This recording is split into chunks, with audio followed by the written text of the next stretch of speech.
Welcome to Live Breathe Film, episode 117. You're here with Doug and Murph. Thank you for joining us. How about that new opening intro video and song that we had debut for this episode? I guess we can give you guys a little bit of a background behind it before we get into the episode itself, because it does hold a special meaning to us. Doug, since you were the one who took lead on producing it and actually put together the video itself, you want to talk a little bit about why it's meaningful and what went into it? Sure. Yeah. So the intro chords that you hear playing, it initially goes in with the playing of just chords by themselves on the guitar, and then you hear other instruments come in, and the guitar playing underlying all the instruments and stuff that come in is actually a video of Corey. Don't have the video, just the sound on here, but of Corey playing the guitar. Since one of the things he liked to do was or one of the things he was learning how to do is just get better at playing the guitar. So he had some videos where he was recording himself, and his fiance Kate was kind enough to share some of those videos with us, and we were able to take that and make a little intro out of it. So thank you, Kate, for providing the for digging through his phone and finding the music. And we were able to take it and do something with it, and kind of have Corey still somehow be a part of the show, which I think is really nice. Fitting in the fact that it is, in a way, a tribute to Corey, and it is from a band that was originated on TV and then went into film, Tenacious D, with Jack Black and Kyle Gass. It's from in the movie and in the music video. I believe Dave Grohl is in both of Yeah, them. he's yep. And Foo Fighters was a band that Corey spent quite a lot of time practicing to play some of their songs, primarily Everlong. That was one that we saw, were sent a bunch of videos of him playing. And yeah, Corey took his guitar playing seriously. I guess he started during the pandemic. Had like lessons every week. I mean, there'd be plenty of times we'd be navigating what movies we see and when around his guitar lessons. He wasn't one really to cancel them because of a big movie coming out, or if he did, he'd move the lesson to another day. So it was cool that we were able to get a little bit of his playing, which definitely it got pretty damn solid over the years into this intro. And then Doug cooked up the video itself. And I was joking with him before the episode and saying that I think he might have went into the wrong profession, because he's having way too much fun with all this editing and the creation of videos and graphics and all this. Granted, the logo is the one JP designed from the start. So shout out to JP. It would ultimately be nothing without him. But yeah, so it's got a piece of, well, both of them. Not that JP can't pop up every now and again, as he's already has since Corey's passing. But yeah, Doug, thank you for really taking the lead on this. And it's much better than the intro music that we originally had for years and years. That was Corey found on like a stock site. We should have Yep. thought a long time ago, like after Corey got good at playing guitar, like, why don't we use your music instead of this, Yeah. what we were using. I'm not going to insult it too much, but this is certainly a major upgrade. And thank you to the person that incorporated Corey's chord playing and then finished out the song, because ultimately it wouldn't have been anything without the collaboration between Corey's work and then you working with this person to get it done. Yep. So yeah, And then lastly, it's fitting that it debuts in this episode in a way. This completely coincidental that it ended up working out this way. But in the Corey's last episode with us, it was drafting the movies for the fall box office. Today, we are recapping the fall box office season and crowning the winner of that season. Um, Spoiler alert, it is not Corey. We were kind of like right at basically within 24 hours of our draft, being like, all right, hopefully Corey wins. Um, and we'll just give the money to Kate or something like that. But from the way the draft went down, we kind of knew Corey wasn't going to be our winner. Yeah, And it was it going didn't to seem be, like it didn't seem likely at all it would from have the draft. it would have required many, many miracles. Um, so yeah, we kind of had an idea that either Doug or me would be paying the other person. So we won't spoil who won, but we're not going to give everyone this false hope that Corey turned out to be the winner of the fall draft. But he did have some surprises and some notable things that we will be running through. And then lastly, we'll take a mid-season look at how the 2025 winter spring box office has been performing 2 months after our draft took place. Spoiler alert again, things are bleak.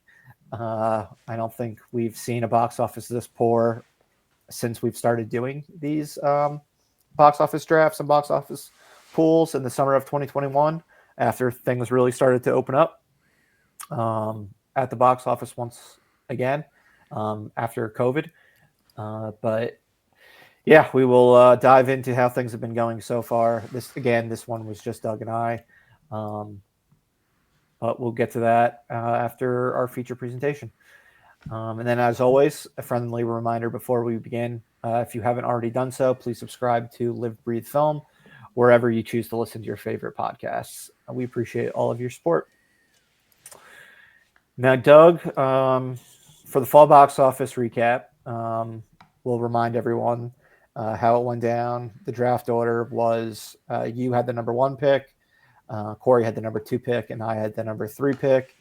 We did our usual 8 picks per person, 24 picks total. We already talked about the money situation. Winner gets a $100 AMC gift card. But for now, we will go over the top 25 just because it's a nicer number than the top 24, what it actually turned out to be. We'll let everyone know what the movie is, how much it grossed, if it's still making a little bit of money, because there are a few that still are making just a little bit of money, even though it's March, and then who picked that movie and when they picked it. But before we get to the top 25, we'll talk about the 5 movies, I believe, 1, 2, 3, 4, 5, yep, that were drafted, and they did not make the top 25. So, Doug, do you want to go over those 5 movies? You can start with the one that made the least amount of money and work your way upwards. Yeah, sure. That sounds good to me. So the first, or the movie that made the least amount of money out of the ones not ranked was the movie Flight Risk, which made Yeah. a total of $0. You might remember the movie Flight Risk because I drafted it in the what box office was it Winter, was the last you in the the winter winter. spring 2025 draft. So our current draft, um, I drafted Flight Risk. It didn't make that much more than $0, so I don't know that Murph really missed out on a ton. Um, but No, yeah, but yeah, did better than 0. It's never nice to go into a draft knowing that one of your movies is going to make no money. It was pushed back from October to January, like within a week of us doing the draft. So that was a bit of a bummer, but like you said, it wasn't a smash hit. But I mean, money's yeah, and money. you picked it. You picked it 22, so you got it. It was pretty late. Okay, yeah, it was my last 22. Yeah, it was my last pick of the draft. Yeah, so not as huge of a loss as it could have been. Yeah. Um, the next movie that did the second worst was The Front Room, which made a total of $4 million. Um, and Corey picked that number 23. So I'm guessing that must have been Corey's last pick That was too. Corey's last pick. This was an A24 horror movie from the Eggers brothers, but not Robert. We'll talk more about Robert Eggers later on in this fall recap. But yeah, this one just didn't pan out for Corey. It opened the same weekend as Beetlejuice, if I'm not mistaken, to kick off the fall season. Um, and yeah, it ended up only grossing $4 million, I think you said. Yeah, only four. So yeah, not great. Yeah, so poor release date on their part, on A24's part, but it happens. Oh, so, yeah, I think they both came out September 6th. All right, what do we got next? So next we've got Lord of the Rings: The War of Rohirrim, which made $9 million, and I picked it at number 13. Um, I'll never forget this pick as the one that Corey got so mad about. That he didn't get it, right? Yeah, he was just like, I hate you. Obviously, it was not a good pick, but Yeah, no, I mean him. Yeah, he might have cursed the movie for you by being so angry at you yeah, drafting it. yeah, that didn't do well. Probably I'll remember that, and I'll remember the ridiculous popcorn bucket that AMC released to go with it, where it was just this long like One of our friends bought plastic. it. Okay, Yeah, it and it was, was and it is ridiculous. yeah, it seemed like it's like you could it's easy to pass popcorn around maybe with the handle. Yeah, to pass it to somebody else. Hey, you want some Yeah, popcorn? You can even pass it to someone like the row in front of you. yeah. But yeah, this So was, you were very big on the IP, and I think this was around the time that you drafted this in another IP related film, and yeah, this one just did not work out at all. So, oh well, it happens. yep. Um, All Now we right. know, and if something is just an anime cash grab just to keep the rights to an IP, probably not the best movie to draft. Yeah. I don't know. Yeah, I think I was just heavy on the IP. That's why I drafted Understandable. Lord of the Rings has had six movies with tons of success in December, and this was the first time they had no success. it. Yeah. So next we've got another one of my picks, Saturday Night, which I'm kind of surprised. I thought this movie grossed more, but it only grossed $10 million, which is a pretty measly grossing for. I mean, I get it's like a drama, But it and was a it's comedy. Like at the same, like it was some of the most laughing I did at the movie theaters in 2024. Granted, I'm like a Saturday Night Live guy, and like into like more like the inside baseball like type of stuff I got and found really funny. But 10 million's bad. Sony whiffed this release. It kind of feels like yeah, dumb money from the year prior, which they also released. And they had a weird strategy of like tearing it out into like it started playing in only like the city and like a couple other places and expanded just slightly and then went wide. And it probably should have just went wide right from the start, and or maybe opened at a different time of year. But yeah, like with all the fun, with all the big SNL like things that went on for its 50th season, this one kind of kicked the season off with a resounding thud. Um, Maybe it should have opened in February around the time of the special, I was thinking when that. everyone was talking about it. Yeah, yeah. I think it almost opened too far away from the special, and Yeah, people weren't like hyped about it. Because I mean, I didn't see it in theaters, but I made a point to see it before the special. hmm yeah, So yeah. because I, Had they put it around the documentaries and the special and the concert and everything, you probably would have had some more luck. yep. All right. Well, that now takes us to here, which was the last of the non-ranked. Here made $12 million, and Murph picked it at number 21. So this must have been your second to last pick. Yeah, for my back-to-back last picks. and this was the movie that I didn't like the trailer at all, which is I remember is what I remember about it. Right, this is the Yeah, this is the Robert Zemeckis, Tom Hanks, Robin Wright film, and I saw it. It wasn't very good.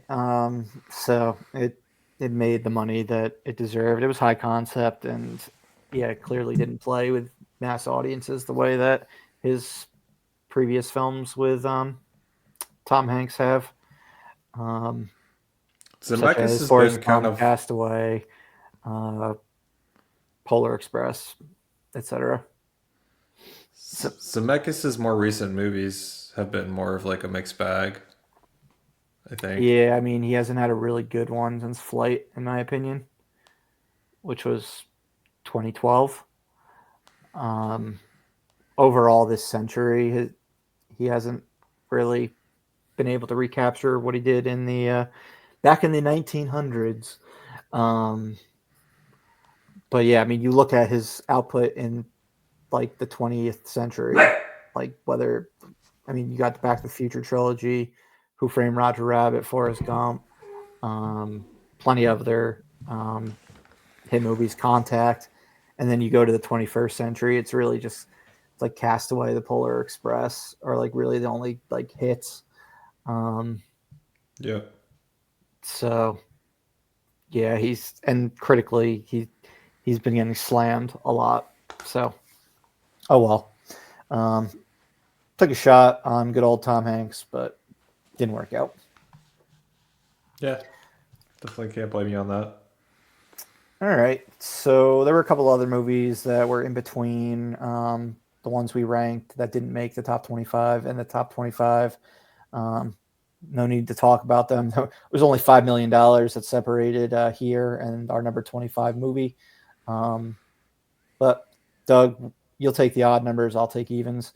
You want to start with the substance? Whoops, spoiler. Sure. You couldn't help yourself. It's okay. Yeah, You just wanted to talk I about. just had to. You wanted to talk about the movie that Demi Moore did not win an Oscar, unfortunately for her, which was The Substance. Which was number 25, as Murph said, and it made $17 million. I mean, considering what the movie was, not terrible. Yeah, That I made, I don't know. I mean, it obviously got like a little bit of a bump from the Oscars. yeah. Uh, But not even like that big because it opened way back in September. So it did like near the majority of it way back when. Um, but yeah, they marketed it in a cool way where it got younger like cinephiles like interested in seeing what it was all about. And then I mean everyone talked about how it was like a body horror gore fest. So like it was able to cross over a bit into horror genre fans. So yeah, not bad. Um, I guess I will note too. Well, one movie real quick. There was a point where it really looked like Interstellar was going to make the top 24, and I was like, Corey, the one movie you didn't, the one re-release you didn't draft, and it nearly made, and it like looks like it's gonna make it, but then like with the Academy bumps and stuff like that, um, the movie that I'm about to talk to, and then The Brutalist both passed it. But it was like very close to have making the top 25, and it did better than five of the movies we drafted. yep, Um, yeah. No, that would have been awesome had it made it. yeah, but all right, number 24. Corey did draft this one, and it is still making money thanks to winning 5 Academy Awards last weekend. Or a little over a week ago. But it is Anora. It is at 19 million and counting. It may actually leapfrog the next movie on our list. It won't get any higher than that. But Neon's been doing a great job with like keeping the focus on theatrical. So Corey picked this at number 20, and um, yeah, it was picked a little bit early. I mean, it's at best he gets 20. It ends up being 23, but I mean he does have the movie that won. Best Picture, Director, Original Screenplay, Editing, and Best Actress, over Demi Moore Yeah. in The Substance. So Corey might not have won the box office pool, but he won the prestige with oh the yeah, movies that he picked. 100%, 100%. And yeah, this was the one where it looked like it was going to be like, was The Brutalist or Nora going to end up making the top 25? But Nora winning the Oscars, that solidified that being the movie. So The Brutalist, I just missed it, but none of us picked that one. All right, you want to get into number 23? Sure. Number 23 is Homestead, made $21 million, not picked. All I know about this movie is it's an Angel Studios movie. Stars Neil McDonough. Okay.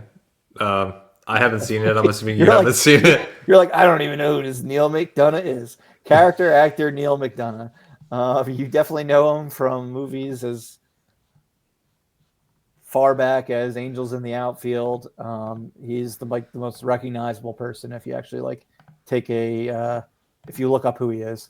He was in Minority Report. He was on the TV show Justified. He's been in lots of stuff over the years. Leading man, Neil McDonough. Yeah, but Nora may pass it, may not. It's gonna be close. It'll depend on how this upcoming weekend goes, and if Honora doesn't just lose all its theaters that it gained right after winning all the Oscars. All right. Next up, we've got We Live in Time, starring Florence Pugh and Andrew Garfield. Grossed $25 million. None of us picked it. From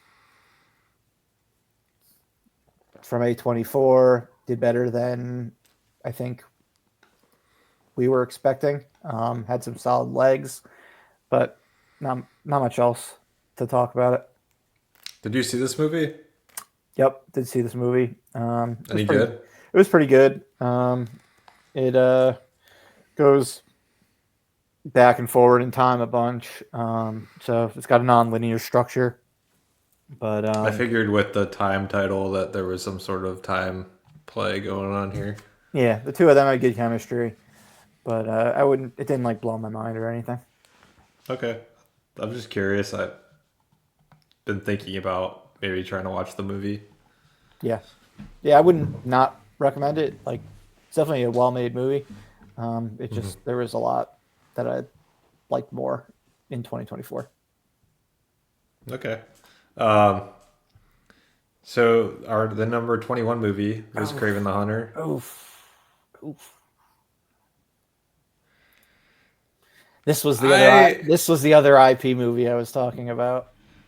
Yeah, so Kraven the Hunter made $25 million, which is why Murph is making all sorts of noises as I talk about it. I picked it number 12, which is brutal. Back to back with Lord of the Rings. Yeah, this is where the draft wasn't going as well for me at this point. I viewed Madam Web as the floor on this, and I obviously was wrong. Yes, there is a new floor.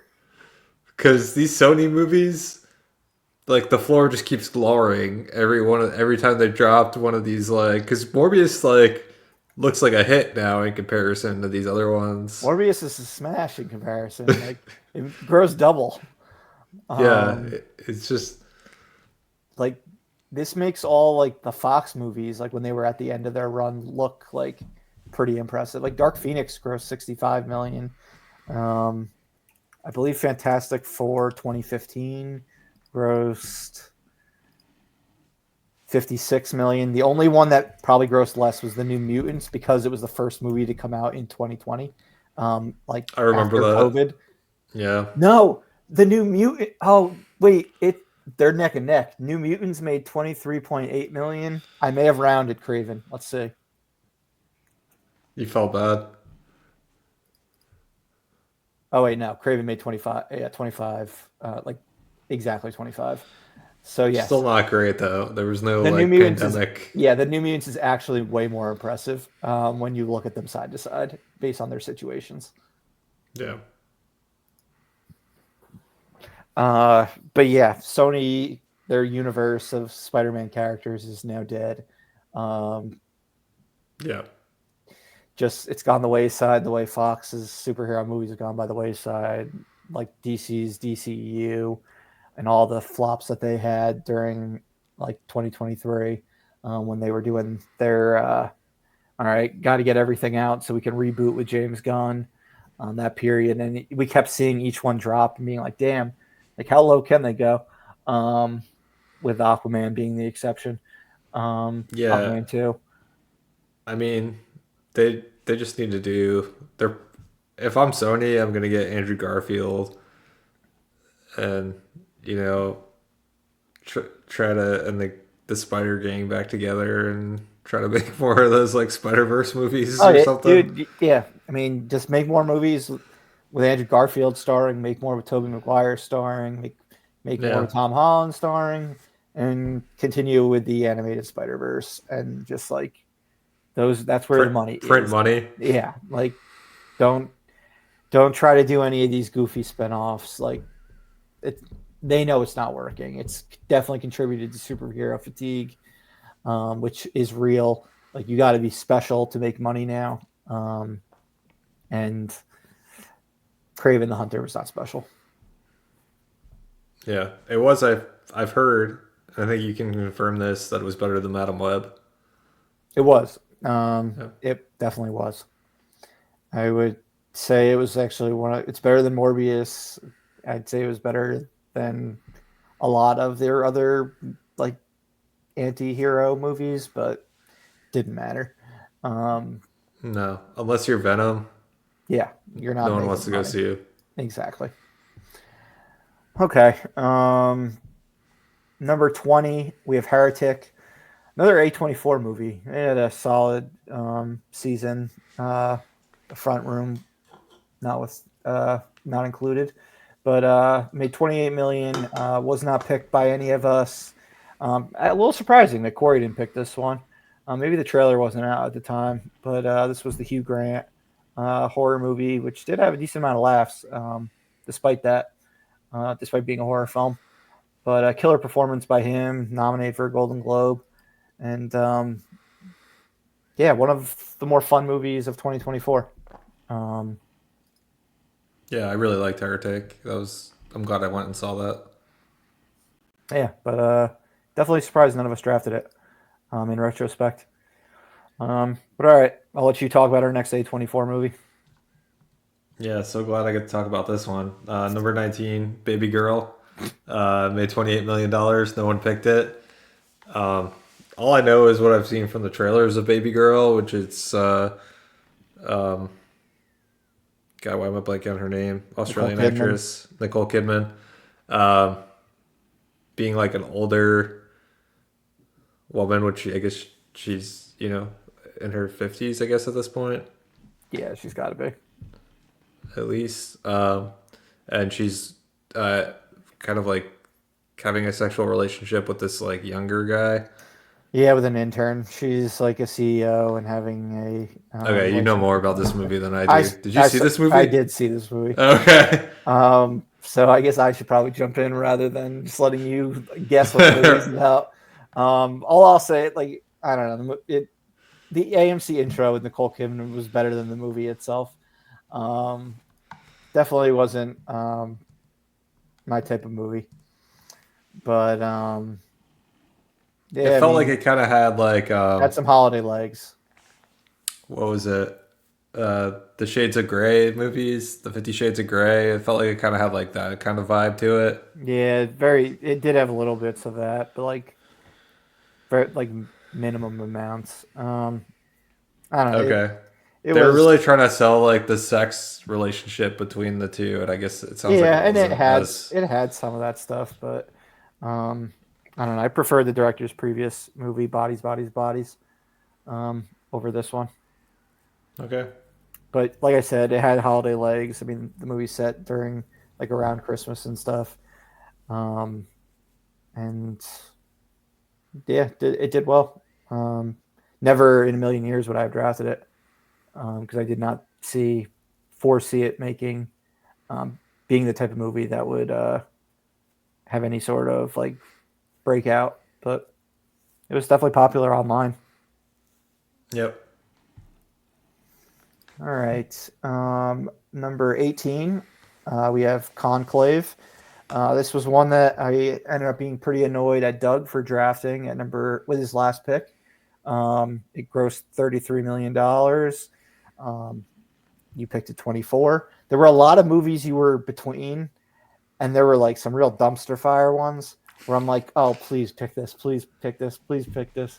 And he ended up going with Conclave. Yeah. And it performed very well for a adult skewing drama. Like these types of movies, you used to be able to be like, this could be $100 million movie, but like now, like if it grosses 30 something $1,000,000, like that's a pretty big win. Um, so Yeah, and it's it crazy. it was a very entertaining movie, incredibly well made, with lots of fun performances, or just strong performances. But highly recommend anyone catches it on Peacock, since that's where they can find it now. Since now that award season is over. But you drafted it, Doug. Any thoughts? Yeah, I mean, I guess I was underwhelmed by the 33 million, but looking at what pick I got it at, it and where it fell, I mean, it was kind of like one of the more bargain picks of the draft, Yeah, which I didn't remember that it being like I don't remember it being my last pick. So yeah, I mean, as the last pick, it feels like it was good, but yeah, I mean, it is yeah, kind of sad that a movie like Conclave only made $33 million because it yeah. was a really good movie. Meanwhile, like you go back to the beginning of the century, and you have movies like A Beautiful Mind making like 180 million, um, or whatever it made. It was something in that ballpark, but yeah, pretty nuts. But yeah, the only one other movie above this was not picked by us, so that gives you an idea of the type of pick, like where you got it, and its value. So well done with your last pick. Much better than Corey and my last picks. Yeah, no, I was happy with how that panned out. All right. You want to talk about number 17? Sure, yeah. So number 17 was Speak No Evil. It made $37 million. And Murph, you picked it with your 16th pick, or with the 16th overall pick in the draft. Um, yeah, maybe I saw this on the airplane. I thought it was pretty good. Um, Yeah, it was a ball. James McAvoy in Psycho mode is just so much fun to watch. yeah, he was such a creep in this movie for sure. Yeah, I mean, I think you were probably hoping that it could have made more. I definitely was. They showed the trailer with like every movie in the summer, so I did think it was going to make more money. But Beetlejuice sort of swallowed everything in It September. really did. Yeah, yeah. I didn't really hear anyone talk too much about this movie, but yeah, it was entertaining. It and if there was less competition, I could see a world where it does better.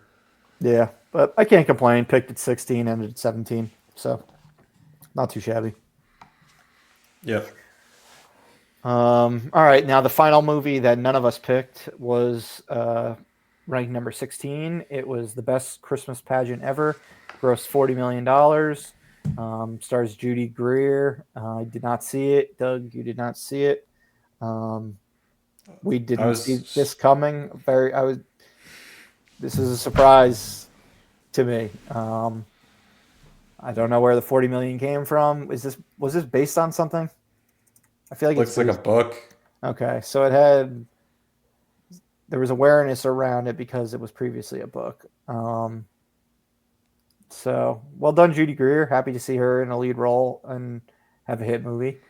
I think Lionsgate, like it was like saved them from a bunch of flops because they were doing awful in the summer. Remember when like The Crow, Borderlands, like so many movies they were putting out were just doing absolutely terrible. This actually was a hit for them. Yeah. Yeah, no, that's good. But yeah, I couldn't tell you a single thing about this movie. Yeah, so we'll go past it then. And you could talk about number 15. All right, number 15 was Terrifier 3, $54 million. And Corey, of course, picked it at number 17. Um, I mean, this was shocking to me. Of just like, well, initially shocking that Corey would pick Terrifier 3 Yeah, this early I was on in the pretty hard draft. on him for drafting it when he did, because I It felt, distinctly remember being like, Corey, do you think Doug would have drafted it for his 2 picks right after? Like, you obviously could have at the very least gotten it 3 picks later. Um, yeah, and it felt kind of crazy, but it surprised me on how much money this movie made. Um, $54 million is not what I expect. I expected Terrifier 3 to be like a Nora yeah. Well, I mean, level. Terrifier 2 made $11 million. So I mean, it Yeah, it's a jumped. huge increase. Yeah, like it made 5 times the amount that the second made, and we had said like, dude, you're gonna need to see another jump similar from Terrifier to Terrifier 2. Terrifier 1 only has made 400,000 in America, so that jumped like what? That jumped like 20% or 20 times the amount of the first one. Um, but jumping 5 times, um, not it's very impressive. The leaps for both of those movies. Yep. Yeah, no, it was. I was surprised. Yeah, this was one where I think Corey was on to something with Terrifier 3. Yes, could he have gotten it later? Um, but I mean, it wound up being in like the right spot. Yeah, yeah. I mean, picked at 17, ended up 15. Like, he it was right on point. Yeah. So that was But kind of a yeah, it was just surprise. like you and me like weren't going to pick it, or if we did, like if I picked it, it would have been like my last pick. So yeah, he could have got it later, but whatever. Um, Ultimately, he would have been like absolutely delighted to see how much it made. Um, Yeah, no, I was and that like, Terrifier 4 is coming, and who knows? could make even Maybe like more. that could Yeah. make more. Maybe you and me are gonna have something to think about when that eventually comes out. Yeah, no, I was hoping the Terrifier 3 would just like, make go crazy. But yeah, I was happy to see how well Terrifier 3 did for sure. And I think this is a movie that Corey was definitely more on the pulse of the people more than we were. Yes, absolutely. All right, now we have to talk about. We have to go to the other end of the spectrum. The other clown movie. Holy moly, Joker Folie Deux. Um, $58 million. Corey picked this with the number 2 pick in the draft, so it was his first round pick. We didn't think this was a bad pick. We thought this pick made complete sense at the time. Mm-hmm. Um, but the film going world, comic book fans, music fans, everyone gave a collective middle finger to this film. Critics, you name it. Um, and boy, did it just continue DC's reign of just like stinking up the box office. Um, did it make it made basically the exact same amount? It made just a tiny bit more, or the exact amount of money of Shazam 2, just to give you an idea of what we're looking at. Blue Beetle made more. Um, I mean, it made $4 million than Terrifier 3. yeah, I Like, mean, I this mean, started like, Joaquin Phoenix and Lady Gaga in a sequel to a movie that grossed over 300 million in America, over a billion worldwide. Won Joaquin Phoenix Best Actor at the Oscars, Best Score at the Oscars, was nominated for 11 Oscars, including Best Picture, Best Director. Man, you're making me go on a rant now because I'm really how badly I'm underplaying the absolute like shock that this movie did as bad as it did. Yeah. But they let Todd Phillips do what he wanted to do. He made a musical sequel to follow up his Taxi Driver um, original film in 2019, and it was a fuck you to the audience. It's kind of the way The Hangover Part 2 was a fuck you to audiences, and just in a very different way. He didn't repeat the exact same movie beat by beat. This time he just went in a completely different direction that audience didn't want. And yeah, real bad. Lady Gaga was on SNL this past week hosting, and she promised she will not be in a Joker 3. So they were continuing to make fun of Joker during her monologue this past week. And yeah, this movie just, I don't know. We'll see if it gets a cult following down the road, like Megalopolis may. A movie Corey considered drafting, but thankfully did not. But yeah, I mean, I can't blame Corey for drafting it at number 2. Had he not drafted it at number 2, I absolutely would have drafted it at either number 3 or 4. I don't know what he would have drafted at number 2 if he didn't pick this one. But yeah, this is, I believe, the lowest ranked first round movie that any of us has ever drafted, and it's just crazy because it wasn't a risky pick like from him. Nope. But within weeks of it being picked, that's when the news started to come, like tracking is poor, like ticket sales are not looking like they're going to be impressive, and it didn't have a successful debut or world premiere at Venice. But man, I mean, we saw it together down when I was down in Florida, and I mean, we saw it like the Thursday night, so it was like a packed crowd. Like packed crowd. Yeah. It had it didn't have a good opening weekend, but it made like 2/3 of its money practically. Yeah, it like went off a cliff after its opening weekend. Yeah, it opened at 37.6 million and only made 38 million. So like it dropped 81% its second weekend, then 69% its third weekend, 72% or 73% after that, 76% after that, and 82% after that, and then they just stopped tracking. So holy crap. Comic book movies, DC, get your shit together, because when you bomb, you bomb. Because this was the highest grossing comedy or comic book movie of the season, and an absolute bomb.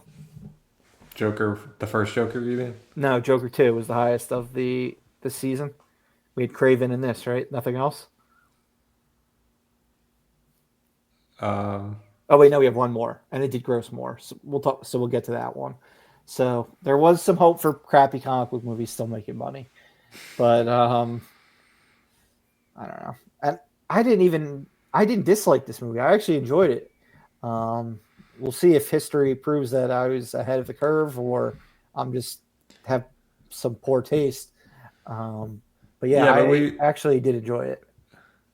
We walked out of the movie, and I remember turning to you and saying, "No, this movie's not going to make any money." Yeah, I do remember that. Because it was like, this is like an artsy, like, this is just not a mainstream audience movie at all. Like, this is like a Megalopolis. I mean, I haven't seen Megalopolis, but I'm assuming it's like a Megalopolis or like a, I don't know.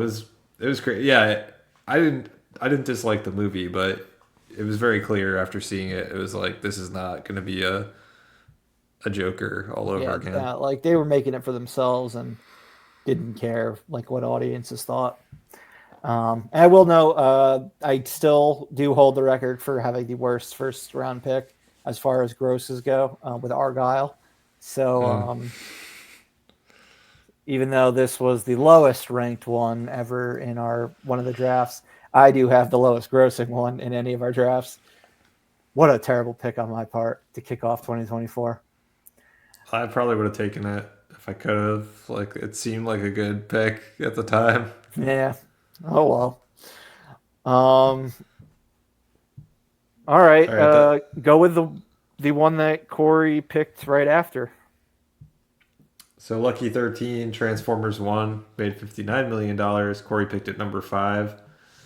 So a little high on Transformers 1. I think the trailers probably didn't do this movie any service.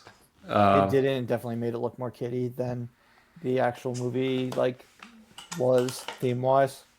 Yeah, I thought the movie itself I thought was a lot better than what the trailers led me to believe it was going to be. So I don't know if it was a mix of marketing and then, I mean, Transformers cartoon was big back in the day. But the movie was a flop in the 80s. Okay, I don't remember. Yeah. So then, I guess I'm not sure if Transformers works as a cartoon Yeah. in the right now. So, I don't know. It's probably a mix of things, but The Transformers, the movie from 1986, grossed $5.8 million.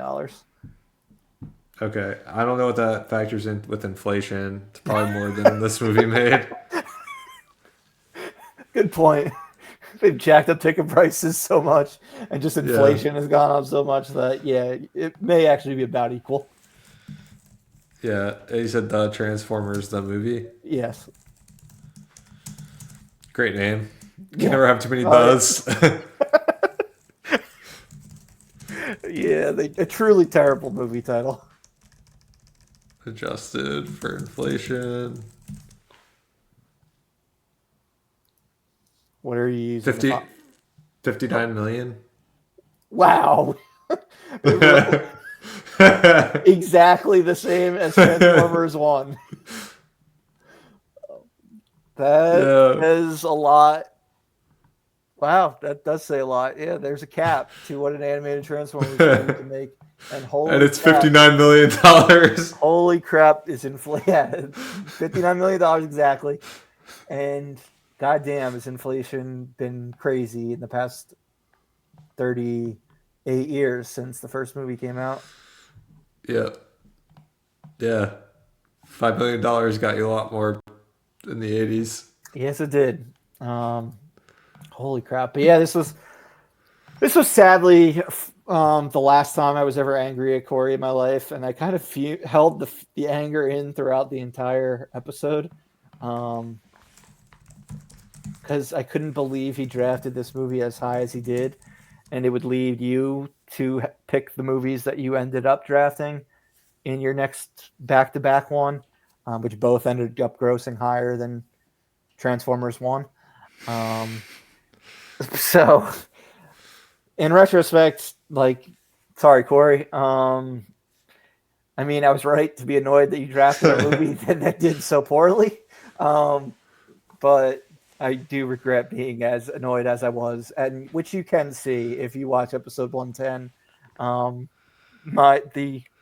The annoyance of me with him throughout the draft, just because of his second pick. My emotions come out very clearly. I'm not good at hiding them, so my bad. Yeah. Thankfully, we had a much more lively conversation, and everything was much better after we did the draft, as far as communicating and whatnot. Yeah, no grudges were held after the draft. No, exactly. It was a very friendly. Drafts were allowed to be at each other's throats and shit. But yeah, it was very friendly after that. Yeah, and it was always interesting doing the rankings because I would be like, oh, and here we go with Corey's 3 in a row that all made within $5 million of one another, with Transformers 1, Joker, Folie, Deux, and Terrifier 3. But yeah, speaking of Corey, number 12, another one of his picks. But this one was right on target.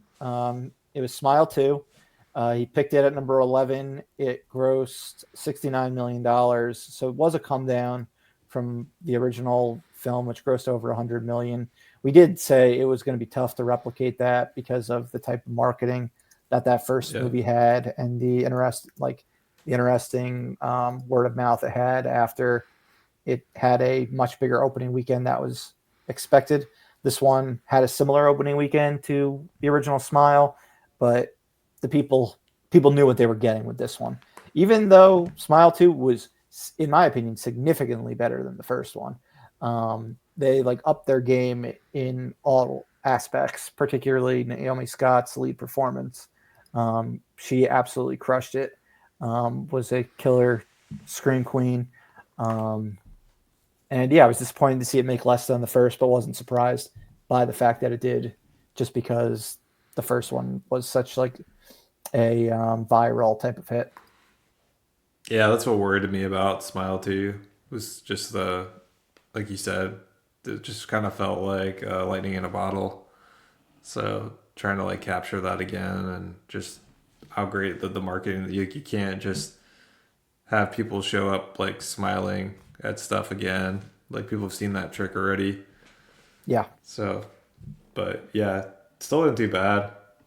Yeah, and I mean, if you guys will notice, there's been a lot of horror in our top 25. I mean, you include The Substance. You've got that.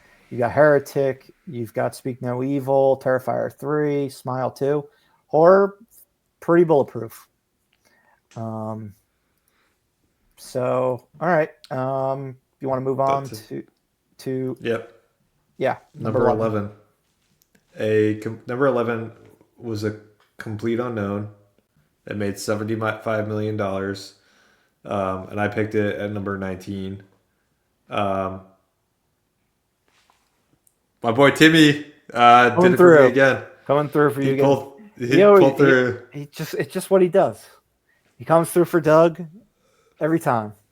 So IP didn't necessarily always hit for me this draft, but Timmy never fails. The Timmy Chalamet hits. So I was happy to see that Timmy. You've drafted Dune Part 2, Wonka, and A Complete Unknown. Has he had any other movies since we've started doing drafts? I'm not sure. He might not have. I gotta look this up. Mr. Chalamet. He must have had something. He had Bones and all. Okay. I think that is the only other one. Were we drafting? Don't look up. Don't look up. JP drafted, but it was a Netflix movie that ultimately shouldn't have been drafted. Yeah. French Dispatch. I don't remember who drafted that. Probably Corey. That feels like a Corey draft. Probably. His mainstream movies, I guess, is me, and then like the other stuff, like Marty Supreme, I probably won't draft. I mean, he's the titular character. Well, it worked for Wonka. Yeah, there's just yeah. And he was the Dune. Like he's the. I don't even know how to say like what he was. What do they call that? He's Paul Wadib Atreides, or Paul Wadib. Paul Wadib. Paul Wadib Atreides, Duke of Arrakis. Lisan Al-Gabab. What do the Bene Jesuits call him? The Lisan Al-Gabib. The Six Sazerac or something. He's got a lot of names. I'm forgetting the other one because he named himself that one name also. Because he gets two names right back to back. And when Javier Bardem explains like the naming aspect to him. But yeah, he's got a lot of names. I'm hoping I can grab. You're totally going for Dune Prophecy, aren't you? We're getting ahead of ourselves, but or the Messiah. Oh yeah, Dune Messiah. Sorry. Yeah. Stupid TV show always fucks up what I call the sequel. Yeah, I'm definitely going to be gunning for Messiah to keep my boy Timmy helping me out. But yeah, I was very happy to see that Complete and Unknown did as well as it did. Yeah, music biopic, Bob Dylan, success. Um, all right. And yeah, Steel for you. Got it at 19 and was number 11. Um, all right, another Steel we've got from Corey, and it is the last horror movie, unless we consider a horror comedy horror. Um, Nope. but nope. All right, then this is our last horror movie. We've got Nosferatu. Grossed $96 million. Corey picked it at number 14. So Robert Eggers came through, unlike his brothers, big time on this one. This was, I believe, it was Focus Pictures' second highest grossing movie domestically, other than Downton Abbey. It just missed it by like $1 million. So big hit for Focus and for Universal, who owns them. But yeah, you were. I was high on the movie, but more so on my second viewing. You were high on it immediately. So you want to talk about it at all? Yeah, I mean, I just thought it was a cool movie. It was well shot. Probably one of the more accessible Eggers movies to watch. When I think of like The Witch, or even Certainly more accessible than The Lighthouse. I didn't even see The Lighthouse. It looked It like I is would. not accessible. I don't think The Witch is all that accessible either. The Witch, because I don't even like understand half the things they're saying in that movie because they talk like such old English. Yeah. Which I'm guessing is the issue with The Lighthouse and the dialect that they're talking to. The Lighthouse is a whole nother beast. But even the movie with The Northman. the Northman with the brother, the Skarsgård brother. Alexander Skarsgård, because Robert Eggers loves his Skarsgårds. He does love a Skarsgård. He gets one in this movie. When's he working with Stellan? I mean, they seem like they'd be a perfect pairing. That would be a good one. But yeah, Willem Dafoe's got that, like his role on lock. Like if you took him out, that's where he would fit in. that would be. I wouldn't mind seeing that. I mean, I love Dafoe, but it would be cool to throw Stellan in, and then he'd get his Skarsgård fix in as well. But yeah, I mean, Stellan totally could have been Nosferatu's familiar. Oh, that would have been awesome. That would have been so good. That would have been the role he would have like fit perfectly in. Or if you threw him in as the other doctor, that was like not all into the supernatural, but being the familiar would have been really cool. But yeah, I mean, Corey was obviously really high on this movie. It was his number one movie. It was number one most anticipated movie of 2024. Yeah. So, not surprised he was eyeing it. But yeah, it turned out to be a good movie. I think he would have enjoyed it. Yeah, definitely. So yeah, he would have enjoyed this. He would have enjoyed Terrifier 3. He would have enjoyed Anora. I mean, I think he would have enjoyed most of the movies he drafted. He probably wouldn't have enjoyed Joker or Transform. Maybe Transformers. Smile he would have liked. But yeah, there's some other stuff on here probably he may have liked as well, or probably would have liked as well. So yeah, I mean, yeah, it turned out to be a good movie. I mean, I think Corey had faith in Robert Eggers, and yes, I mean, so far the guy puts out good movies. So interested to see what he does next. But yeah, this one I'm glad to see this performed well because they don't normally perform this well for this type of movie. No. All right, you've got this pick now. Yeah, so this movie, I'm annoyed that it did as well as it did because I think this movie looks so stupid, terrible. And that's Red One, which made $97 million, and Murph, you picked it at number 15, so good job. Go me. Yeah, this movie just looked like it's a Christmas movie. It's got Chris Evans and um, I don't know. You're gonna fill in the blank on It's got Chris Evans, The Rock, J.K. Simmons, J.K. Simmons is who I was trying to think of. Lucy I Liu. watched 15 minutes of this on an airplane, and I was like, "This sucks. I'm not watching it." And I I can't like believe switched. you watched any of it. Yep, I was just like, it did pretty decently well at the box office. Let me just kind of check it out and see if it's as bad as it seemed. Yeah, I didn't think it was good. I don't know. Did you? Did you have a good time in the theater? The I didn't third see one? it. I thought it looked Oh, terrible. I thought it looked atrocious. Um, but I had faith in a Christmas movie with The Rock and Chris Evans coming out around Thanksgiving, um, despite it looking atrocious. But yeah, I stuck with to my guns and did not see it. Because yeah, I really thought it looked very, very bad.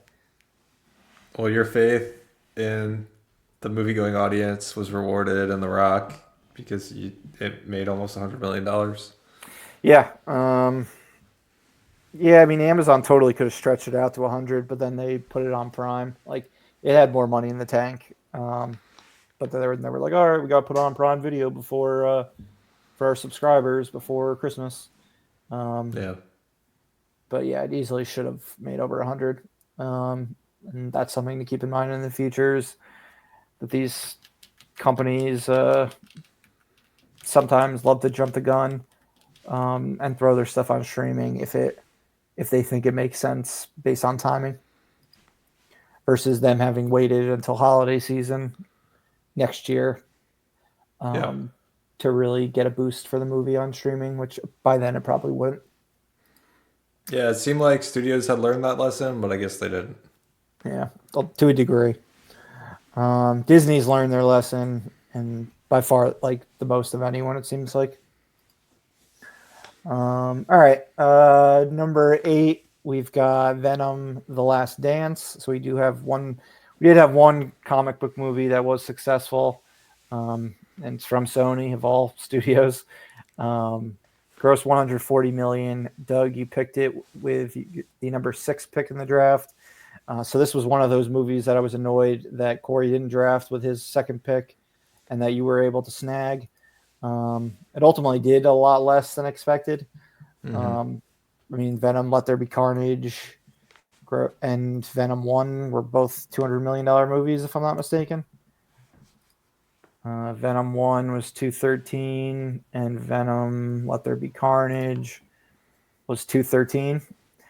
So yeah, the 213 was the base, um, and what should have been expected for this movie. So there was a major downturn, and again, it had to do with the what are if you don't offer us something new and exciting as a comic book movie, less mainstream audiences are going to go out, and it's just going to be the diehards Yeah, um, or diehards of this particular franchise because this did do better than a lot of other comic book movies.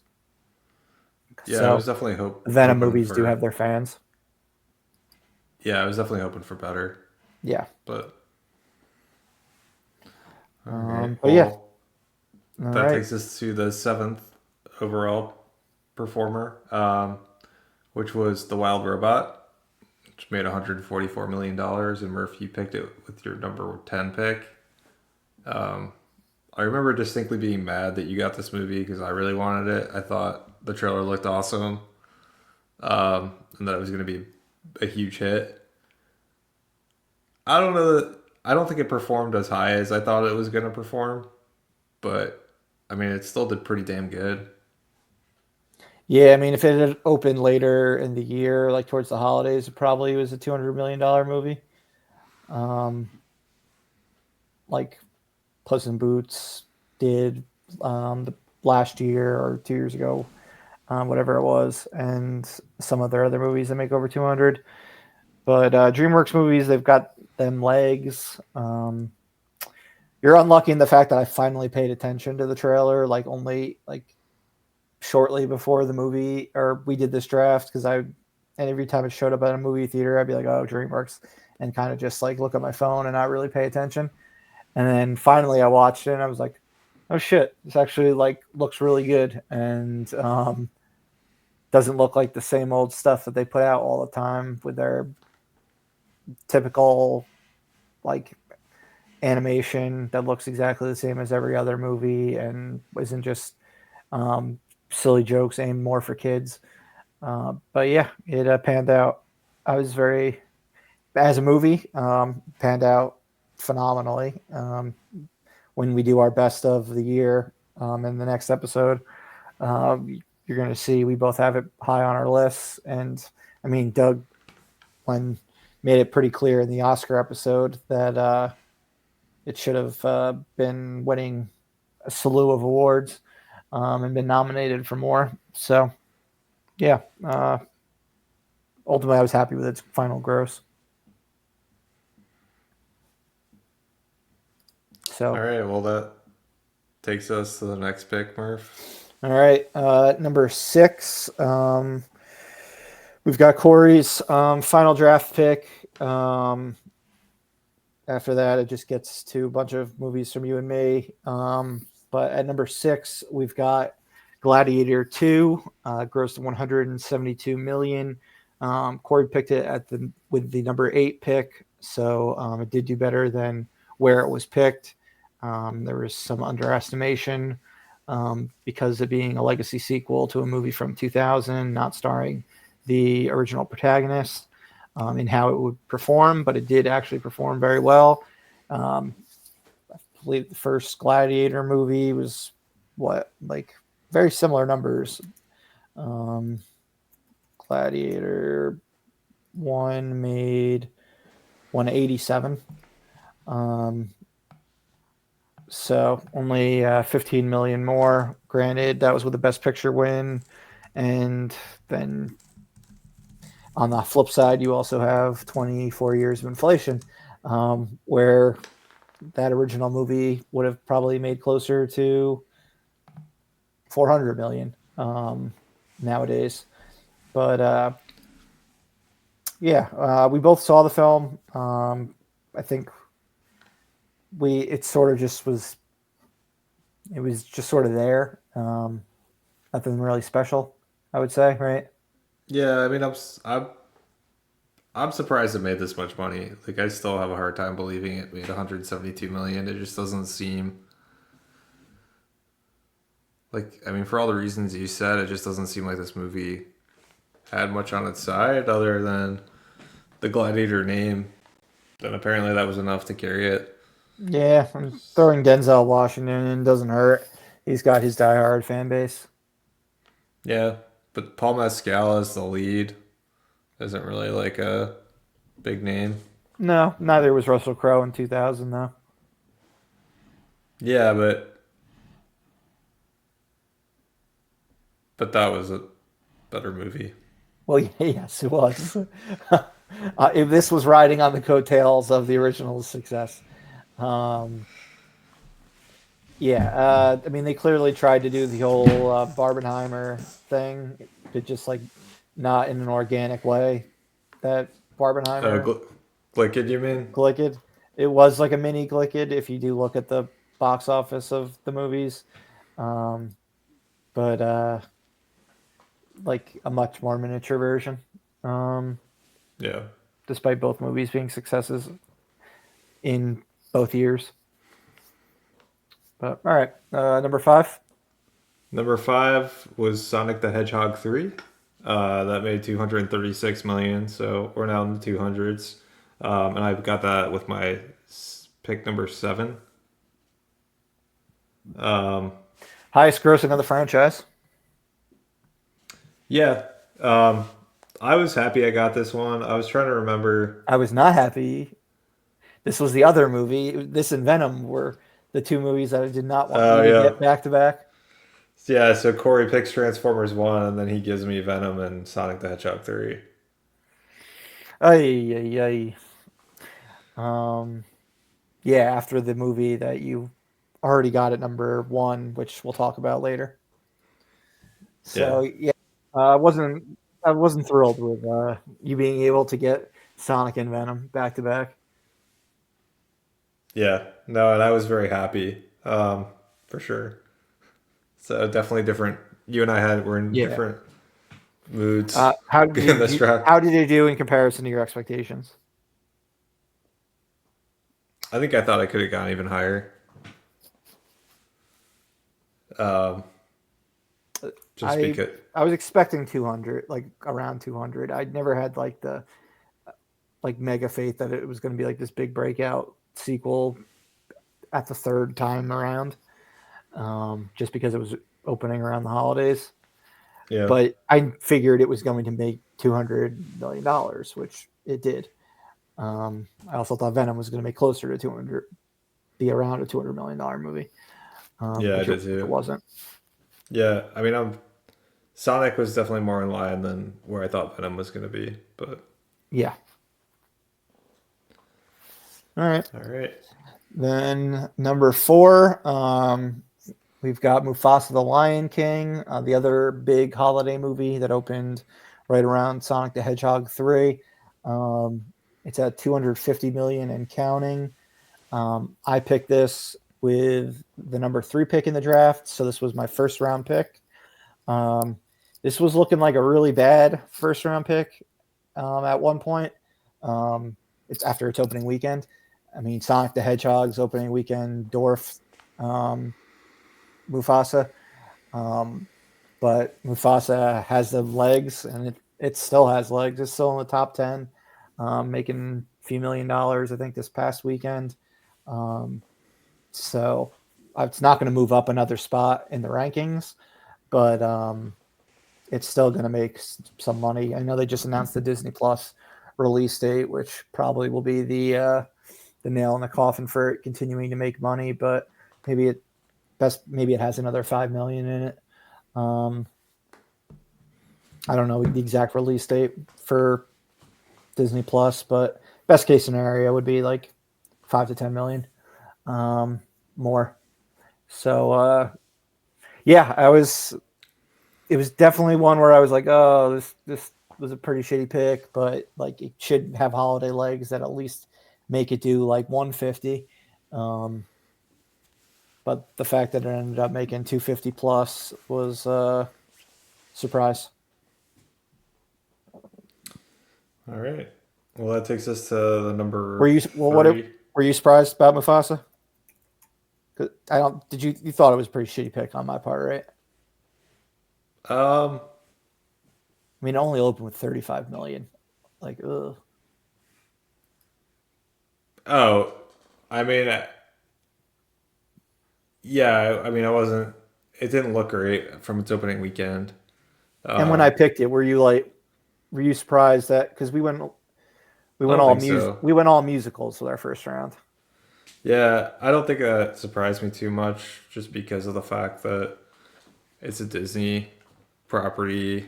It's a sequel to beloved movie. These these animated remakes seem to do well. So yeah, it didn't really surprise me too much. I mean, I thought Mufasa was the number two in my mind, Oh, okay, above Joker, or gotcha. it was. I mean, actually, maybe not. It might have been Joker, and then I don't know. It was somewhere. I mean, that was clearly in the top three. Yeah, Once the opening weekend came out, I think it didn't look as great. But yeah, I mean, it had legs and obviously ended in it, or appears to be landing in a good place since it yeah, hasn't completely landed yet. yeah. It didn't make half of what the first movie did, but still did better than a lot of the other sequels to their live action movies. So, Yeah. all right, just interested in your take. Yeah. No, I mean, it was I think you had to pick it where you were. And I had back to back, which always is a nice feeling. Um, because if it Yeah. does bad, then I could be like, oh, well, it's really like my number 2 pick. It's not my number 1 pick. It was my number. I'll treat it as a number 2 pick. So, do you want to talk about number 3, which was my number 2 pick? Yep. That's Beetlejuice, which made $294 million, um, which was a lot. I mean, that's I mean, I know you kind of like held your nose while you picked this movie because I did. you weren't looking I was forward to not it. happy about the trailers or anything. Yeah, I mean, but it did great at the box office. I mean, it had had great legs.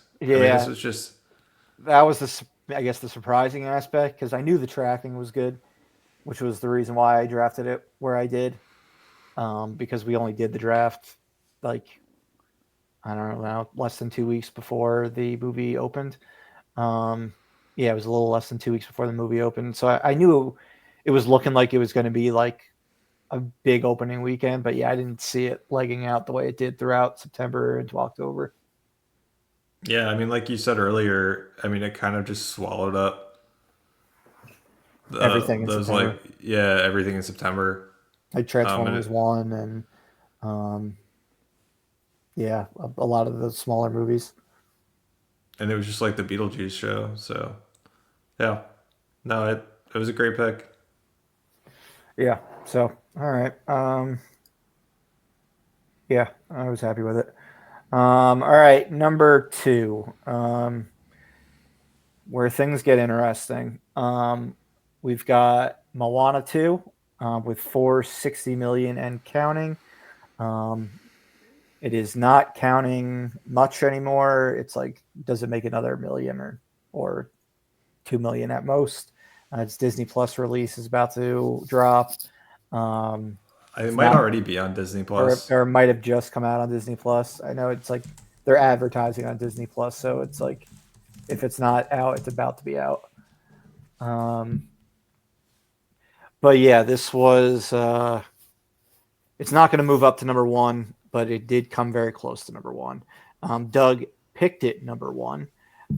It was the movie that I definitely thought was going to be the number one movie of the season, so I was pretty peeved when I didn't get the number one pick because I definitely was going to pick this one. I have to imagine. Do you remember if Corey would have taken this one if he had the number one pick? I don't think he would have. I think he would have He was taken gonna Joker. he was gonna stick with Joker. Yeah, he really wanted Joker. I when I picked Moana 2, I like jokingly said I almost picked Joker to mess with Corey. Oh, you Or did, just yeah, because I knew Corey wanted Joker too, so bad. So yeah, yeah, I don't think he would have taken it. I mean, I know you obviously would have, and like you just said, would have taken Moana too. I mean, just based on the amount of money Moana made, you kind of had to take it. It was the safe bet at number one.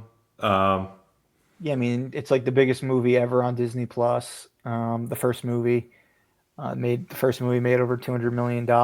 Like it was guaranteed to break out. I think it just came down to the quality of the movie, the fact that they repackaged a TV show and turned it into a movie. That's what hurt mhm. it. Yeah, Um, and that was the concern all along with drafting Moana 2 was we all knew that it was repackaged and there was concerns around that, but the trailer that they put out looked like a movie, like it looked great. yeah, I mean the animation was incredible. There's no disputing that. So the trailer kind of made me feel a little bit more comfortable that it was the quality was going to be up there. But yeah, I mean, had it been like a true sequel to Moana and it been good quality, I mean, I could see this movie making like what 600 million. Yeah, I think So like if they really put their effort into it, it should have been like a $600 million movie. yeah, I mean the pent up desire for Moana 2 was there. They just kind of fumbled the ball a little bit by repackaging the a TV show. Because we were expecting Inside Out two numbers, Yeah, which made 650 million this past summer yeah, or last summer. Um, Even Frozen two numbers would have. It basically did Frozen two numbers. Frozen two was 477. Um, but Frozen two didn't have much of a leap from the first movie. First one made 400, so it was only jumped 77. The difference is Moana skews more with all audiences than Frozen, which is more blatantly targeted to girls, um, as a straight up like Disney princess movie, Yep. while Moana has The Rock as like the not as close to a co-lead as possible. Um, so yeah, I think you were. It should have been like a $600 million movie, and that's kind of what I was expecting. Was Same. was a Yeah. 550 $600 million movie. Yeah. It underperformed from what I was expecting, and it was a quality issue.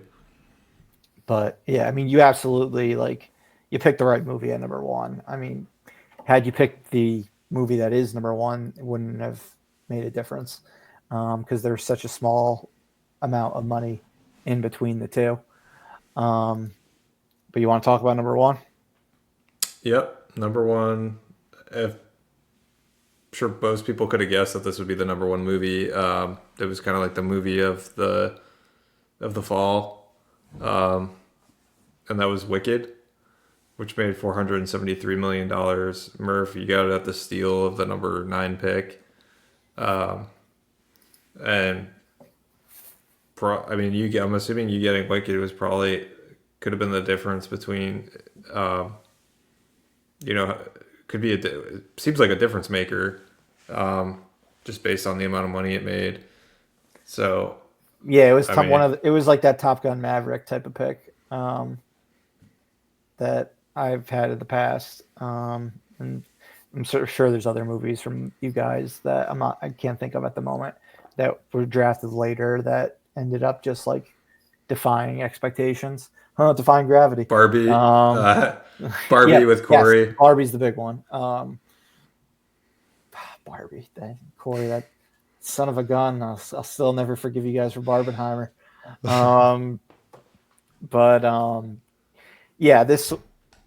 But I mean, it was only 13 million away from Moana. I mean, Moana's going to maybe slightly close the gap, so it's going to be only about But 10 million between them. yeah, It's just about where they were picked.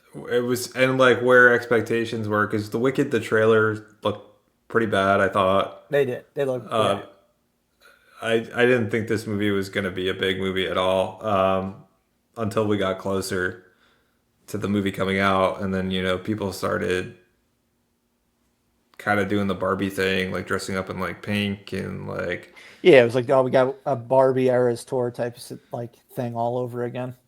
yeah, yeah. And as it got closer, that's when it started to be like, oh, okay, like maybe there is something here with Wicked. But at the time we were drafting, Or it was just the Gladiator 2 effect. I mean, it was Glicked. yeah, like it just set it off. Yeah, just this movie definitely is a great pick. Where you got it. I I was much lower on it. I thought maybe it had a potential of 100 million at most. Um, but yeah, I just completely underestimated one how good this movie actually turned out to be, and two just the enthusiasm of the movie going audience to go out and see this movie and see this movie probably multiple times. It's actually pretty interesting. Going back to Barbenheimer and Glicked. Um, if I'm not mistaken, Corey picked Barbie with the number 8 pick back in summer of 2023, and then you picked Oppenheimer with the ninth pick right after in that same one. And then for this draft, Corey had the 8th pick again, but this time instead of going for the girly one, he went for the guy one. He took Gladiator 2, and then I had the pick right after, and I took Wicked. Um, so if he had just gone like the opposite direction, which I don't even remember what I was thinking at the time, whether I would have preferred he picked Gladiator or Wicked.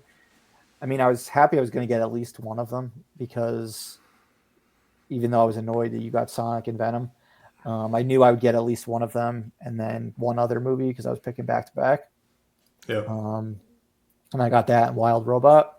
So 2 solid picks for that back to back. I had two solid back to backs in a row actually. But yeah, I mean, just like you, I thought the trailers to Wicked looked really crappy. I was burnt last year picking The Color Purple, which was a musical. picking that around the that was a holiday season movie, and that didn't do well. I think I picked it in a similar type of spot. Last year also was another season, if I'm not mistaken, that had a lot of musicals because you drafted Wonka, I drafted Color Purple. There was Wish. You drafted Wish. So there was a good amount of musicals Unfortunately, yeah. last year as well during this same draft. Um, and then Mean Girls opened right after that one, and you got that one as well. If I'm not mistaken, you won both of those drafts. Yeah, you did. I don't know. You did. It's possible. Um, yeah. Obviously, expectations for Wicked for Good are way higher now. Um, when we do our fall box office draft later this year, as our awards expectations and everything like that, since it did win a couple Academy Awards, was nominated for a ton, including picture, actress, supporting actress. We're going to talk more about it during our best of 2024 films episode in our next one. But yeah, certainly defied gravity at the box office and our expectations. Yeah, So, it was. Might say it was a very popular movie. didn't even think of that pun. Well done, my friend. Well done. If you could think of another song title, by all means, go for it. I can't. I'm all out. All right. Okay, Uh, so to wrap up the season, so these box office numbers are through Monday, March 10th. Corey did unfortunately come in third place with 531 million. He was grossed the latest $1 million this past day, and Nora bumped up $1 million. But yeah, he did that with The Front Room, Transformers 1, Joker, Folie, Deux, Terrifier 3, Anora, Smile 2, Gladiator 2, and Nosferatu. He was the one that had a lot of twos yeah. when we were running through his movies back in the day, back in the summer when we did our draft. I forgot just how many Yeah. that there were. Yeah, I think he was like, "Oh yeah, we can count Nosferatu Yeah, as he one of did. the twos I have." He did make Uh, that joke, and that was a good one. Um, but yeah, he only had one movie gross over 100 million, which is really what screwed him, along with just the fact that his number one pick ended up being a complete bust. He didn't end up getting any of the real breakout movies. Nosferatu and Terrifier 3, certainly I would count both of those as breakout movies. mhm. Nosferatu was a horror movie opening at Christmas that nearly grossed $100 million. So that was really damn good. Oh, one last thing about Wicked. Um, NBC or Comcast, Universal, they should not have put that movie on PVOD at the end of the year. Had they not done that, the movie definitely would have made more money. It would have grossed over $500 million. It did have a massive grossing first week. I think maybe it might have had the highest first week sales ever for a VOD movie, but they really cut into their box office by dropping it around New Year's Eve instead of in the holidays rather than letting the box office continue to go. So shame on them because we did mention earlier some other studios just continuing to not understand um, But I think they get theatrical. more money out of the PVOD sales, so maybe that was a play to get more PVOD money. Probably, but as we get into our winter spring, the movie theaters really could have used more money from Wicked during the beginning of the year. But It's I fair. digress.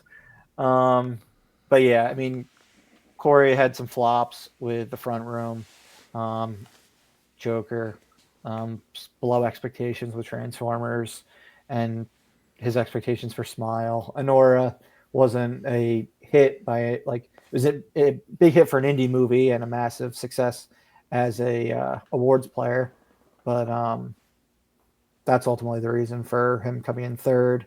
Doug, you ended up in second place, a big leap from Corey.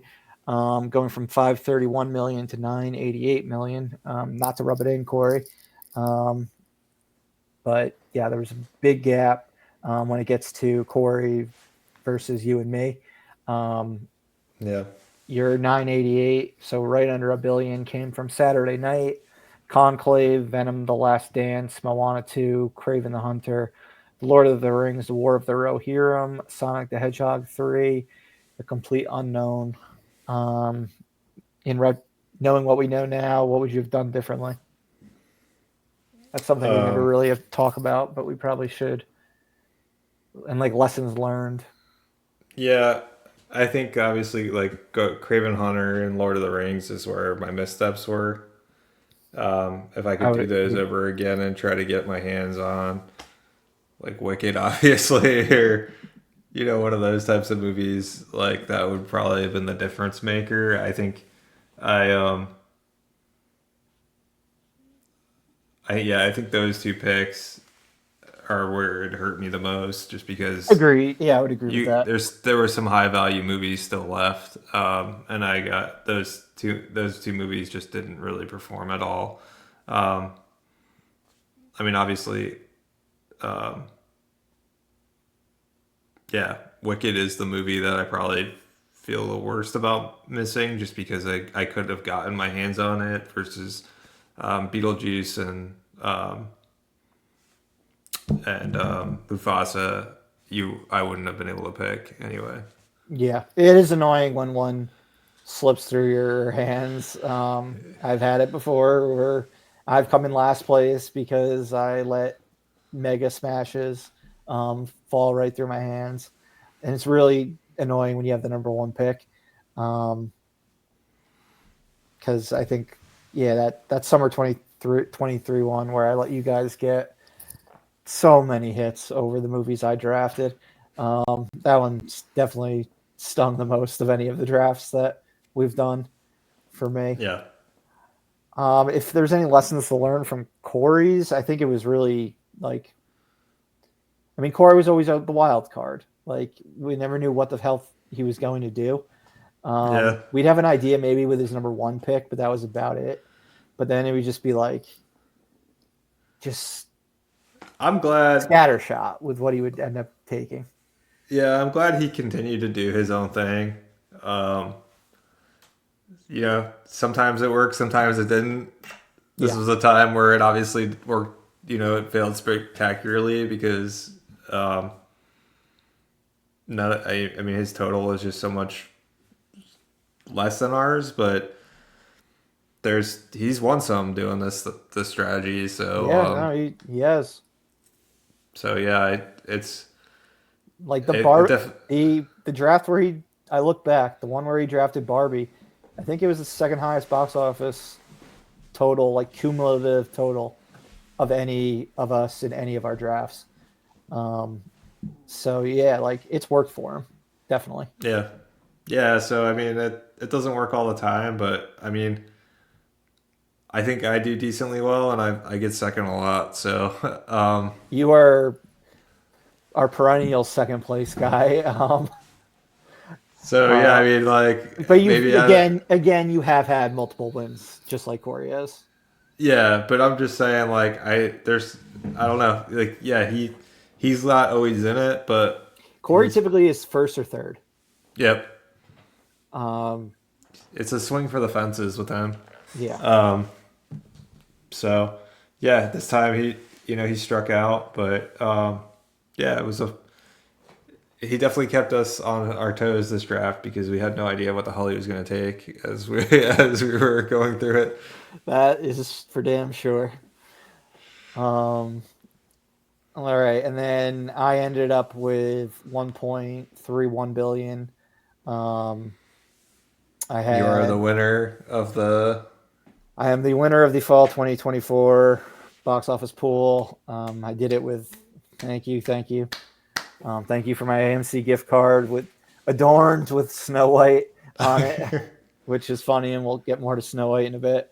But yeah, my win was via Beetlejuice, Speak No Evil, The Wild Robot, Here, Red One, Wicked, and Mufasa, The Lion King, and Flight Risk, which I lost. I think, Yep. yeah, there really isn't much I would do different. I probably would have picked a different horror movie because a bunch did better than Speak No Evil. Um, Instead of Flight Risk, I probably should have went with an awards player like Conclave, which would have been guaranteed to come out because they're going for awards. And then here was just a crappy pick. Based on your lack of enthusiasm, I should have known it was going like not going to hit like with wide audiences. But yeah, Yeah. otherwise, I'm pretty happy. I mean, I didn't expect to have 4 of the top 7 grossing movies um, and Yeah. No, win. you did. Yeah, you So did really well, and you lost the movie. So, um, yes, which you have done before as well, if I'm not mistaken. yeah, I don't remember, but I mean, it's always impressive when you're down a One movie. movie and you could still move, you can still win it. Yeah, you kind of are like, oh shit, is this going to be the deciding factor? This one movie, the $30 million that Flight Risk ended up making this year ultimately was nothing, and wouldn't have made a difference. For this Yeah, draft, it might make a for big difference in the upcoming draft in the other season that we're going to talk about. But yeah, that's the fall draft. It sucks that it's the last one that we're talking about with Corey involved. So again, I'm glad we were able to at least come full circle and get that new opening intro to go along with that episode. Um, it just feels appropriate in a way as a tribute to him. And just sucks because like he was the wild card in the drafts that kept things fun. You and me are kind of always on a similar wavelength for the most part. There's the occasional ones where we'll go with our like with what our heart tells us, our gut tells us, but much yep, less than the way Corey does. Um, so yeah. No, it definitely would have been. Obviously, would have loved to have him here to. It's always fun to kind of do the post mortem it episode, and is. so like, just giving him a hard time about some of these movies he Yeah. picked. I know it would have been so much fun. Yeah, and So we made sure definitely, not we didn't make it easy on them, like even without a recap right now. Like um but yeah, it sucks not having them part of these moving forward as we've already experienced drafting for the winter spring. But yeah, that's a wrap on the fall. We're still going to talk about the um our best of movies and best of TV shows of 2024 in our next 2 episodes. So we will include Corey's rankings based on what he did see, movie and TV wise. So we're not done talking about Corey in 2024. We've still got a couple more episodes of stuff on that front. But yeah, and he'll always be a part of the episodes, but yeah, in this one we have stuff that he's seen that we can talk about, so that'll be nice. exactly. So, all right. Um, So before we wrap up our episode, let's just dive in real quick to the winter spring 2025 box office pool. Um, we're a little over 2 months into the season. The box office numbers currently are through Sunday, March 9th. So the weekend Mickey 17 opened is included. Um, Doug, you've had this one was different because it was only you and me. Both of us drafted 10 movies instead of the typical 8 movies each. And I guess moving forward in our postmortems, we'll do a top 20. We'll talk about the top 20 versus top 25. Um, but it is an ugly season. Um, like really ugly. Probably the ugliest of any of the drafts we've ever done, any of the seasons we've done. And this Yeah, includes like summer of 2021 when the vaccine had only just come out like a couple months before. Um, so let's look at things real briefly. So, Doug, you've had like I said, you've had 8 of your movies be released. Those 8 movies are Den of Thieves 2, Pantera, Wolfman, Flight Risk, Presence, Love Hurts, Captain America: Brave New World, Paddington in Peru, and Mickey 17. You still have Novocaine and Snow White on deck over the next 2 weeks. You're at 343 million in first place right now, handedly. I am in second place with 171 million. I'll get into more about mine in a little bit. But you have close to double the amount of, basically exactly double my box office gross at the moment. What do you think so far about the movies you've drafted? And you don't need to dive into every single one of them, but what would you note as noteworthy?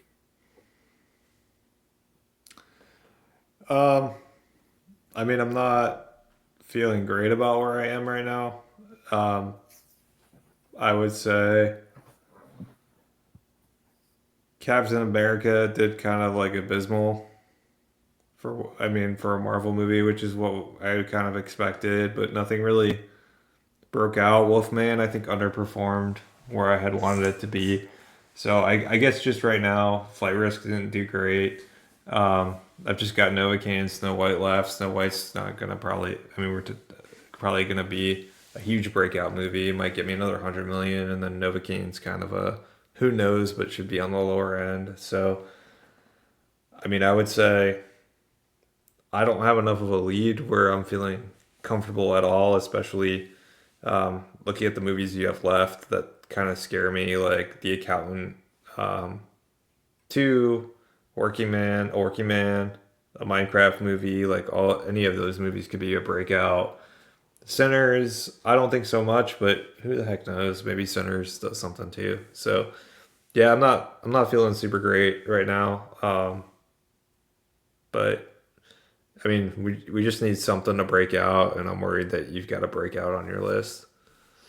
Yeah, I mean, Captain America, like you said, like didn't do good. It could have gone far worse for Marvel. I mean, we saw what the Marvels did. That made like under 80 million. This is gonna make it's gonna make like 190 to 200, probably to 200 million. So it's gonna make a little less than Quantum Mania. Odds are it's the one or two movie of the season because that's the type of season we're looking at. So you drafted it at number 2, so not a bad pick at all. I had the number 1 pick. We're gonna have to see what a Minecraft movie does for me because I took that at number 1. Um, right now, my 171 million is from Dogman, Companion, Hard Eyes, and The Monkey. So 3 horror movies and another DreamWorks animated movie. Um, I was pretty disappointed in how poorly Companion did. Surprised by Hard Eyes similar, making like 10 million more than that. And then The Monkey's done decent. But yeah, Dogman would have liked to see it be $100 million movie, but didn't. It's not going to end up being the case. Um, you're right. I have a lot of movies left. Um, I mean, based just on looking at numbers, you having 8 movies released and me having 4 and it being double, and then you having 2 movies left and me having um, 6 movies left. I don't know. I don't know what we're going to see. I've got a Working Man, a Minecraft movie, The Amateur, Drop, Sinners, and The Accountant 2. Um, I would still say the biggest movies that both of us have left are Snow White and a Minecraft movie, which were drafted 1 and 3 respectively. Minecraft movie number 1 by me and Snow White number 3 by you. I'm starting to think Captain America was probably the number 1 pick because I just don't see any real buzz for Minecraft. Wouldn't shock me if you had the 2 highest grossing movies, and then it really just comes down to a lot of these like smaller movies having to like pick up the slack, like The Amateur, A Working Man, The Accountant 2, Sinners, which I drafted high, but I don't like really have much faith in it. But overall, are either of us going to make the 531 million that Corey did in just from 8 movies this past winter? I doubt it. Yeah, I don't know. I don't think you have another 200 million left in you. I I'd, don't, I'd, I'd I'd have to be doing pretty well. I could see. I mean, because if a Mickey Minecraft. 17 is going to fall hard. Oh yeah, Um, Snow White's going to have to do some solid numbers, and Novocaine's going to have to overperform for you to make another 200 million. yeah. No, I'd have to. Things would have to go really well for me. It's possible. It's not likely. You have a better shot at it. But even me making another what? I'd have to make another 360, about, let's just say 360. Um, that it's not going to be easy. Um, it's just a really depressing box office season where we have had like nothing to talk about. It's just like, oh, here another flop kind of open this weekend, um, and movie theaters are just kind of empty. So I know everyone was like, the box office just it's got to make it to 2025, and then the hits are going to be coming. I didn't realize it was going to have to be like wait till summer 2025 for the hits to start coming, because there's a good chance nothing grosses over 200 million between January and May, the start of May. Hopefully, Thunderbolts kicks off May with a bang. I hope so. Yeah. I mean, we'll see. But yeah, I mean, this box office is pretty boring. Yeah. So it's going to be an ugly postmortem when we get to it. The only other thing of note for the season so far is that both of us should have, either one of us should have drafted one of them days. It currently's got 49 million.